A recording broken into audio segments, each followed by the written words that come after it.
match face à Évian et les incidents qui ont suivi, les Parisiens risquaient gros niveau sanctions. Sanctions qui concernaient ceux qui avaient reçu un carton rouge.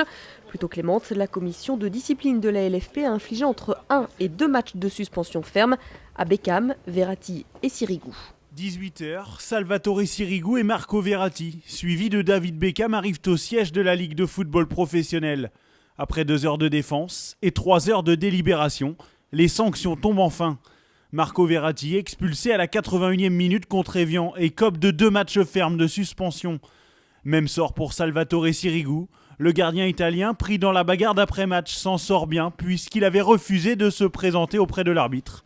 En revanche, Olivier Létang, le directeur sportif adjoint du PSG, est plus lourdement sanctionné. Olivier Létang, le dirigeant du Paris Saint-Germain, qui a invité, et en tous les cas, la commission a considéré qu'il avait fait obstruction à la démarche de Salvatore Sirigu, qui allait se rendre sur le terrain, a été sanctionné d'un mois de suspension de toute fonction et de présence sur le banc de touche.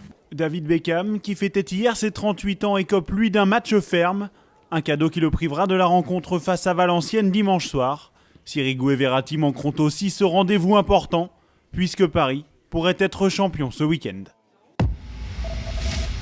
L'ouverture de la 35e journée de Ligue 1, justement, c'est ce soir avec Saint-Etienne qui reçoit Bordeaux d'un côté. Bordeaux 9e du championnat et qui reste sur 2 matchs nuls en Ligue 1 de l'autre. Les Verts, équipe très en forme du moment. D'ailleurs, en cas de victoire, les Verts, vous le voyez, passeront devant Lyon et seront 3e de la Ligue 1, synonyme de Ligue des Champions. On parle de Sedan ce matin, Sedan dans la peau d'un relégable et qui joue son avenir dans le milieu pro. Dans les prochaines semaines, Sedan au bord du gouffre sportivement et financièrement. Il y a quelques semaines, un premier plan de reprise a échoué.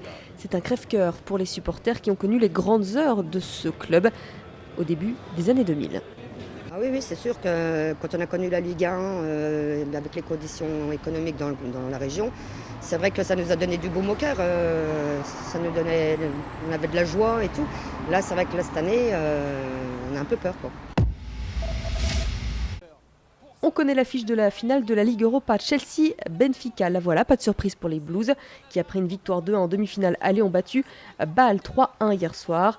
Fenerbahçe, qui avait battu le Benfica au match aller, a été battu. Les Portugais l'ont emporté 3-1.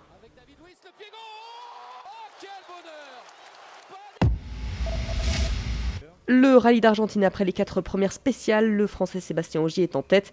Leader du général avec déjà 3 victoires à son actif, Ogier devance Sébastien Loeb et le Finlandais Mikko Hirvonen.